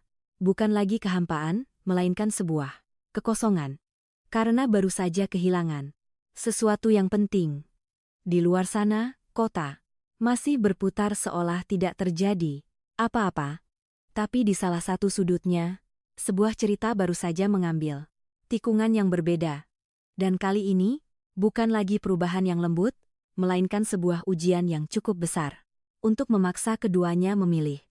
3 hari setelah pesta itu, villa di kawasan elit kembali ke ritme sunyinya yang biasa. Tetapi kesunyian kali ini tidak lagi netral. Ia membawa tekanan yang berat, seolah segalanya sedang menunggu sebuah hasil yang belum diumumkan. Banyu nyaris tidak meninggalkan ruang kerjanya. Ponselnya terus berdering, pesan masuk bertubi-tubi, tetapi sebagian besar ia abaikan. Ia tidak peduli pada penjelasan untuk media atau spekulasi di luar. Satu-satunya hal yang menjadi fokusnya adalah menemukan kebenaran. Di atas meja, kerjanya alih-alih kontrak. Kini ada layar komputer yang menampilkan rekaman CCTV selama berjam-jam dari villa, dari koridor ke ruang tamu, dari pintu utama hingga area belakang. Rekaman itu diputar berulang-ulang. Setiap frame diperiksa dengan teliti hingga nyaris membeku. Banyu tidak melakukannya sendirian. Sebuah tim investigasi swasta yang ia sewa telah mulai menyisir data-data terkait daftar staf pelayan di pesta, jadwal keluar masuk area, belakang panggung, dan koneksi finansial yang mungkin terkait. Pak Banyu, kata salah satu anggota tim investigasi melalui telepon. Kami menemukan satu detail yang menarik. Ada seorang teknisi listrik yang pernah bekerja di rumah Bapak beberapa bulan yang lalu. Orang ini berada di dekat area belakang panggung hotel malam itu. Meskipun tidak ada dalam daftar resmi, Banyu berhenti. Informasi kontaknya sedang kami kirimkan. Selain itu, kami menemukan 2 transaksi transfer baru-baru ini ke rekening orang ini. Sumbernya dari sebuah perusahaan perantara. Penelusuran sumber sudah dimulai. Banyu menutup telepon, sorot matanya dalam. Segalanya mulai terbentuk. Di sudut lain rumah, Bu Ida berdiri di koridor, menatap ke arah ruang kerja. Ia tidak masuk, tidak bertanya. Tetapi ia tahu tuannya sedang melakukan apa yang seharusnya ia lakukan sejak awal. Tidak membiarkan emosi dikendalikan oleh penampilan luar. Sore harinya, Banyu meninggalkan rumah. Untuk pertama kalinya dalam beberapa hari, ia tidak pergi ke kantor. Mobilnya berhenti di depan sebuah kafe kecil tempat tim investigasi telah menunggunya. Bukan tempat mewah, tetapi cukup tenang untuk berbicara. Pria yang duduk di hadapannya memberikan sebuah map. Kami sudah melacak aliran dananya, Pak. Perusahaan perantara ini memiliki hubungan tidak langsung dengan seseorang yang Bapak kenal. Banyu tidak langsung membuka. Lanjutkan. Teknisi listrik itu pernah bekerja pada sistem CCTV di rumah Bapak. Ia mungkin tahu letak titik buta dan cara menonaktifkan sementara beberapa area. Banyu membuka map itu. Nama yang muncul tidak mengejutkan, tetapi cukup untuk memperjelas. Diana, kata si penyelidik tanpa perlu Banyu bertanya. 2 transaksi itu ditransfer dari rekening sekunder yang terhubung dengan sebuah perusahaan atas namanya Henning. Sejenak. Cukup buktinya? Tanya Banyu. Cukup untuk dilaporkan ke pihak berwenang, Pak. Tapi jika Bapak ingin lebih yakin, kami bisa terus memantaunya beberapa hari lagi. Banyu menutup map itu. Tidak perlu. Ia berdiri. Serahkan semua berkas ini ke pengacara saya. Baik, Pak. Saat Banyu meninggalkan kafe, hujan mulai turun. Tetesan-tetesan pertama jatuh di aspal. Yang panas, menciptakan lapisan uap tipis. Ia berdiri di bawah kanopi. Sejenak, lalu melangkah keluar tanpa payung. Di tempat lain di kota, Rina sedang duduk di sebuah kamar kos kecil yang ia sewa sementara di dekat rumah. Sakit. Ibunya terbaring di ranjang, tertidur setelah sesi cuci darah. Kamarnya tidak luas, tetapi cukup untuk mereka berdua. Suara kipas angin berputar, berpadu dengan suara hujan di luar. Rina duduk di meja menatap ponselnya. Tidak ada panggilan, tidak ada pesan. Ia tidak mengharapkannya, tetapi ia tetap melihat. Ia tahu apa yang akan dilakukan Banyu. Bukan karena ia sepenuhnya memahami pria itu, melainkan karena ia telah melihat bagaimana reaksinya dalam situasi sulit. Ia tidak terburu-buru, tidak bertindak berdasarkan emosi. Tetapi sekali ia memutuskan, ia akan menyelesaikannya sampai tuntas. Ia meletakkan ponselnya, membuka buku catatan Ruo. Di halaman baru ia menulis, "Teradang pergi bukan berarti berakhir, melainkan cara agar orang lain bisa berdiri tegak." Ia berhenti, menatap tulisan itu, lalu menghela napas pelan. Malam itu ponselnya berdering. Nomor asing. Ia mengangkatnya. "Rina." "Iya, kami dari tim investigasi yang ditugaskan oleh Pak Banyu. Kami perlu mengfirmasi beberapa informasi dengan Anda." Rina terdiam sejenak. "Iya, Pak Banyu. Beliau sedang mengurus bagian hukumnya. Kami hanya perlu Anda mengonfirmasi waktu dan posisi Anda selama pesta." Rina menjawab dengan singkat dan akurat. Tanpa tambahan, selesai panggilan itu, ia meletakkan ponselnya, tidak bertanya lebih lanjut, tidak menelepon balik. Hanya menunggu. 2 hari kemudian berita mulai berubah. Bukan lagi unggahan samar, bukan lagi spekulasi. Sebuah pengumuman resmi muncul di sebuah portal berita keuangan.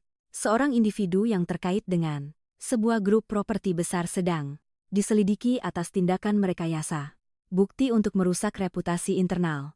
Nama tidak disebutkan secara eksplisit, tetapi cukup bagi orang-orang di dalamnya untuk mengerti.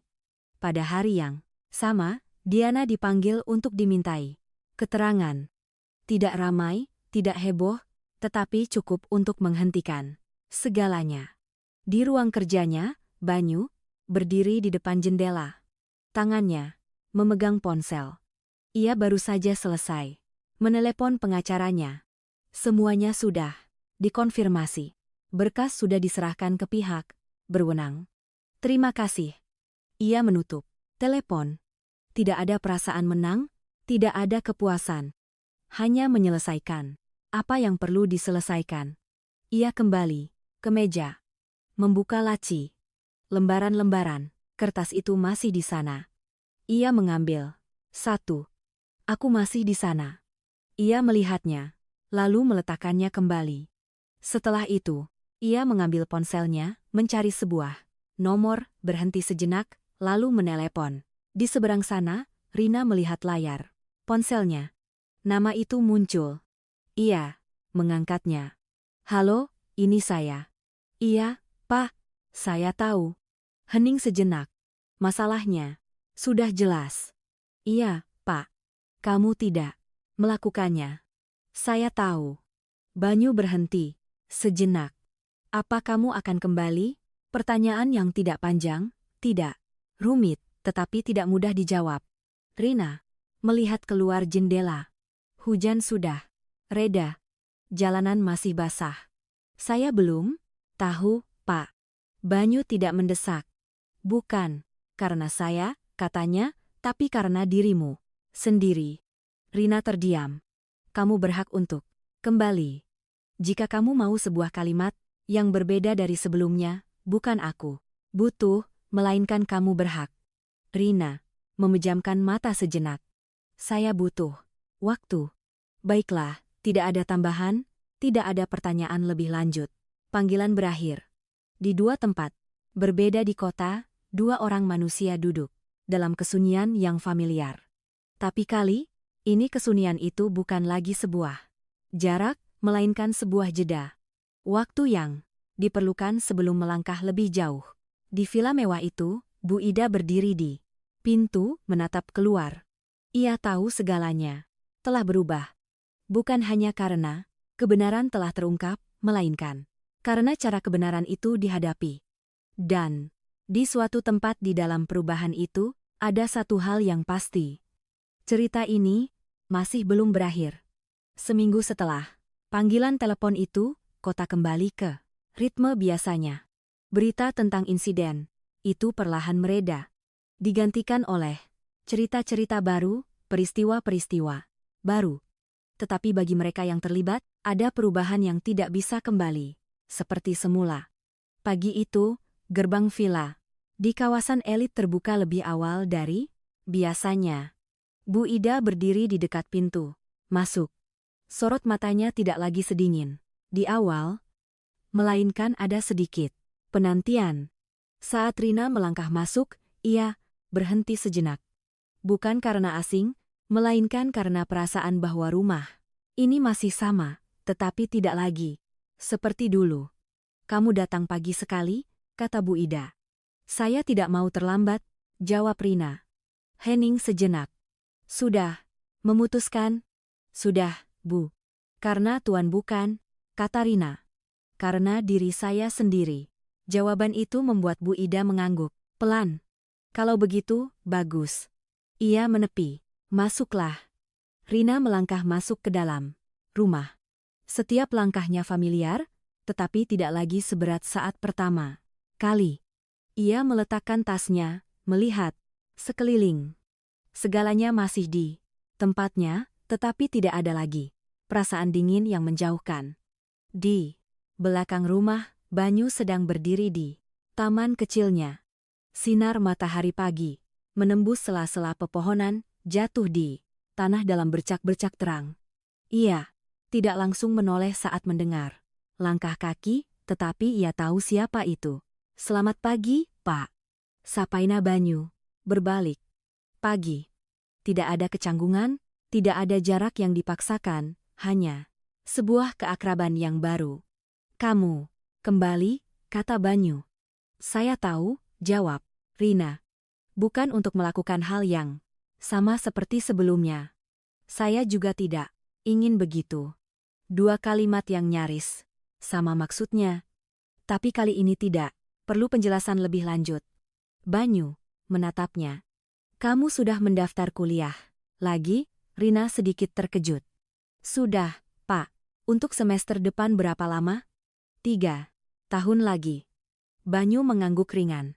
Baiklah, hening sejenak. Saya sudah mulai mengurus sebuah yayasan kecil, kata Banyu. Untuk mereka yang harus berhenti kuliah karena keluarga. Rina menatapnya bukan terkejut, melainkan mengerti. Idenya sudah ada sejak dulu. Lanjut Banyu. Tapi belum saya lakukan. Karena belum siap. Karena belum ada alasan. Hening sejenak. Sekarang sudah ada, kata Rina. Banyu tidak menyangkal. Mereka berdiri di sana tidak berkata apa-apa lagi. Tidak perlu. Karena ada hal-hal yang tanpa diucapkan pun sudah saling dimengerti. Hari-hari berikutnya, kehidupan di villa itu berubah secara alami.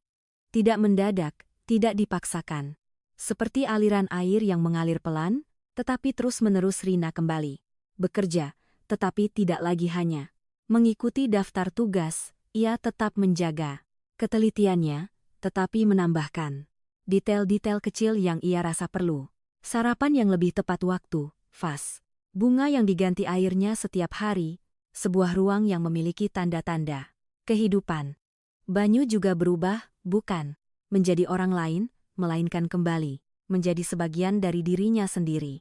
Ia mulai makan lebih teratur, perlahan mengurangi obat tidur sesuai anjuran dokter. Dan yang terpenting, ia tidak lagi menghindari hal-hal yang pernah membuatnya berhenti. Suatu sore, saat Rina sedang membersihkan koridor lantai 2, ia melihat Banyu berdiri di depan pintu yang terkunci. Rina berhenti, tidak mendekat, tidak memanggil, hanya berdiri pada jarak yang pas. Banyu mengulurkan tangannya ke gagang pintu. Kali ini tidak berhenti terlalu lama. Ia membukanya. Pintu itu berderit pelan. Ruangan di dalamnya terlihat. Segalanya masih sama seperti 3 tahun yang lalu. Sebuah kamar anak-anak, rak buku kecil, mainan yang tertata rapi. Sebuah gambar, hasil krayon tergantung di dinding. Tidak ada debu, tidak ada tanda-tanda diabaikan. Hanya saja tidak ada yang pernah masuk. Banyu melangkah masuk, pelan, seolah takut mengubah sesuatu. Iya. Duduk di tepi ranjang, tidak berkata apa-apa, tidak menangis, hanya duduk. Rina masih berdiri di ambang pintu, tidak masuk, tidak berbalik, hanya hadir. Sebuah kehadiran yang tidak mengganggu, tetapi cukup untuk tidak merasa sendirian. Cukup lama kemudian, Banyu mengangkat tangannya, menutupi wajahnya, bukan untuk menyembunyikan, melainkan untuk menahan sebuah emosi yang telah lama tidak ia izinkan untuk disentuh. Rina tidak berkata apa-apa. Tidak perlu, ia mengerti. Ada momen-momen yang tidak butuh kata-kata, hanya butuh seseorang yang tidak pergi. 20 menit berlalu. Banyu berdiri, melangkah keluar. Ia tidak langsung menutup pintu, melainkan membiarkannya terbuka. Untuk pertama kalinya setelah 3 tahun ia menatap Rina. Terima kasih. Hanya 2 kata, tetapi tidak ringan. Rina menggeleng. Bapak melakukannya sendiri. Banyu tidak membantah karena ia tahu. Tetapi ia juga tahu ia tidak melakukannya sendirian. Malam itu, rumah itu tidak lagi sunyi seperti sebelumnya. Bukan karena ada suara keras, melainkan karena kehadiran manusia yang lebih nyata. Di ruang tamu, piano masih terbuka. Banyu duduk. Untuk pertama kalinya ia meletakkan tangannya di atas tuts, tidak langsung bermain, hanya meletakkannya. Lalu satu nada terdengar. Tidak sempurna, tidak utuh, tapi itu adalah suara yang nyata. Rina yang mendengarnya dari dapur tidak keluar, hanya tersenyum. Seminggu kemudian, di suatu pagi yang tenang, Banyu dan Rina duduk di meja makan. Tidak ada dokumen, tidak ada ponsel, hanya sarapan. Aku akan mulai kuliah lagi, kata Rina. Aku tahu mungkin aku tidak akan bisa bekerja penuh waktu di sini lagi. Banyu mengangguk. Aku juga tidak ingin kamu berhenti, tapi aku akan tetap kembali. Aku tidak akan menahanmu, kata Banyu. Tapi aku akan selalu membuka pintu. Sebuah kalimat sederhana, tetapi memiliki makna yang berbeda. Bukan lagi hubungan majikan dan pekerja, melainkan 2 orang manusia yang saling menghormati pilihan satu sama lain. Di luar, kota memulai hari yang baru. Arus lalu lintas, suara orang berbicara, ritme kehidupan terus berjalan di dalam rumah. Segalanya juga terus berjalan, bukan lagi tempat untuk mengurung masa lalu, melainkan tempat untuk memulai kembali. Dan di suatu tempat di dalam kedamaian itu, ada satu hal yang jelas. Tidak semua luka akan hilang, tetapi ketika ada seseorang yang tinggal, luka itu tidak lagi harus ditanggung sendirian. Cerita ini tidak berakhir di sini, tetapi sebuah babak telah ditutup, dan kali ini pintunya tidak lagi terkunci. Terima kasih telah mendengarkan sampai akhir cerita. Jika Anda merasa cerita ini bagus, silakan tinggalkan komentar, bagikan perasaan Anda, dan subscribe ke saluran ini untuk menemani cerita-cerita berikutnya. Sampai jumpa di video selanjutnya. Yeah.